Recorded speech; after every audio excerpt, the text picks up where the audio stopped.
Donc la question que j'ai reçue de pratiquement tout le monde, qu'en est-il de la fameuse légende du squat magrin?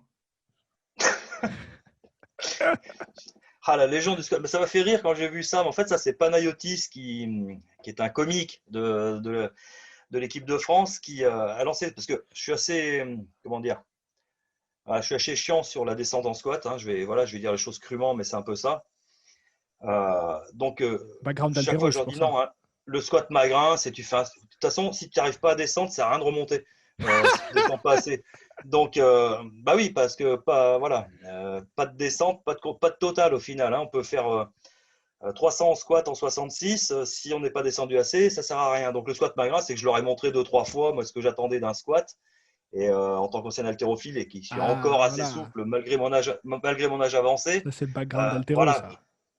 voilà, alors pas spécialement barreau, hein, je fais des squats barbasses aussi. J'ai fait les deux disciplines, hein, je vous le rappelle. Mhm. J'étais inter junior dans les deux. Bon, après, j'ai fait un choix, mais voilà. Mais bref, toujours est-il que le squat magrin, bah, c'est un squat complet, quoi, flexion complète, où on ne doit pas se limiter à se dire, tiens, là, je dois être bon, je remonte. Non, voilà, faut toujours Pas de aller au doute. taquet.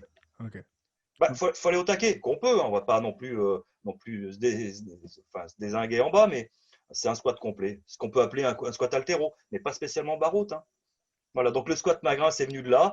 Et depuis maintenant, quand ils disent qu'ils font du squat profond, ce qui pour moi est un squat normal finalement, euh, ils appellent ça le squat magrin. Parce que pour moi, c'est un squat normal. Pour eux, c'est un squat profond, voilà, très deep, quoi.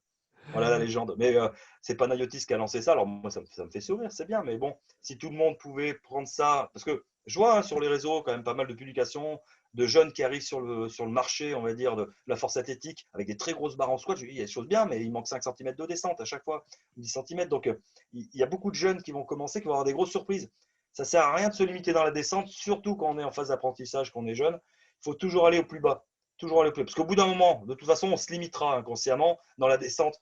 Donc, plus on a pris l'habitude de se prendre des repères un petit peu voilà, au niveau des sensations kinesthésiques, de descente, de flexion, bah, moins on a de risque d'avoir un échec par rapport au corps arbitral qui va dire qu'on n'est pas assez descendu. Je trouve ça inadmissible. De toute façon, j'ai toujours dit, et c'est le discours chien à tous les athlètes, de faire une barre et qu'il y ait trois rouges parce qu'il n'y a pas assez de descente. Si je préfère pas que tu y ailles.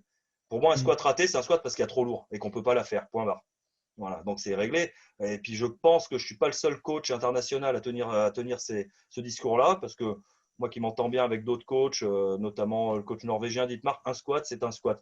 Et comme par hasard, les anciens qui tiennent ce discours-là, des coachs que je peux côtoyer, que ce soit des Russes ou des Norvégiens, ils viennent aussi de l'haltérophilie à la base. C'est-à-dire que pour eux, il y a un mouvement, alors même si effectivement le mouvement du squat est un petit peu différent en PL, en powerlifting, parce que le matériel fait qu'au bout d'un moment, on n'arrive pas à descendre de la même façon. Bon, Mhm. je peux comprendre que ce type de squat, qui était celui qui était jusqu'alors privilégié par tout le monde, parce que bon, on arrivait à une butée, de toute façon, avec le matériel, c'était compliqué d'aller sur un squat type altéro. Mhm. Par contre, quand on va au Coco faire du squat sans matériel, ça n'a rien à voir. En fait, les gens n'ont pas encore fait la différenciation entre le squat de force, comme ils pouvaient le vivre avant avec le squat Avec équipé, et le équipé. squat qu'on peut faire maintenant sans matériel. Mhm. Et ils ont tendance trop, les jeunes, à vouloir reproduire un squat qui ressemblerait en termes de profondeur de flexion au squat qui se fait en équipé, parce que visuellement, inconsciemment, c'est celui qu'on a vu, Je pense que c'est surtout qu'ils veulent plutôt, voilà, limiter. plutôt C'est une qu'au question squat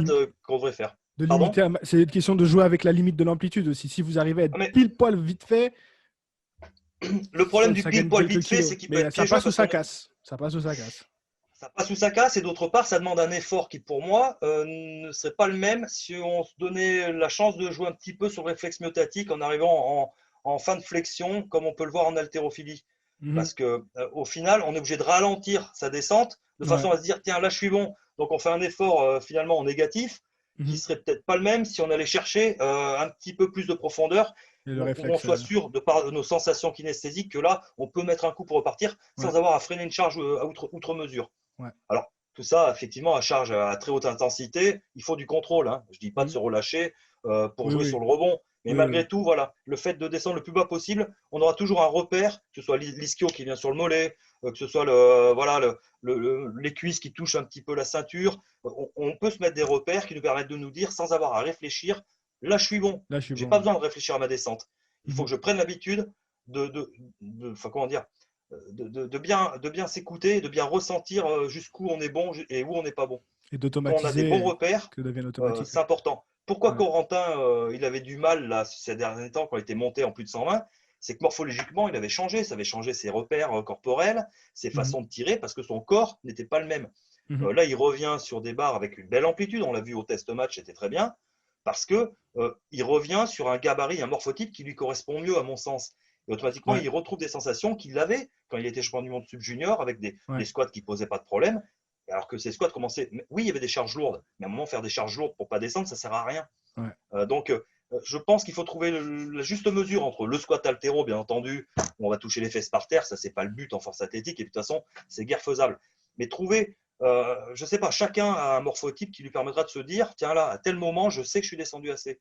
La ceinture qui est en contact avec les cuisses, les ischios qui touchent à tel moment, ou en tout cas avec telle force sur les mollets, ça va dépendre un petit peu des placements, mais cherchez tous à descendre le plus bas possible. Donc le squat magrin, c'est le squat profond, point barre. Voilà. Et après, pour répondre à la question, puis c'est Pana qui a mis ça et ça m'a fait sourire. Retrouve l'intégralité de ma conversation avec Fabrice sur Apple Podcast et Spotify. On a notamment parlé de sa fonction de DTN au sein de la Fédération française de force et de son rôle auprès des athlètes de l'équipe de France. Fabrice m'a également donné son avis sur la polémique du moment, à savoir faut-il changer les règles au bench. Vous allez voir que la France est assez vocale sur ça auprès de l'IPF. Et enfin, Fabrice m'a donné quelques anecdotes croustillantes sur les athlètes de l'équipe de France. Tout ça ainsi que le reste des épisodes de Table Ronde de la Force est disponible maintenant sur Spotify et Apple Podcast.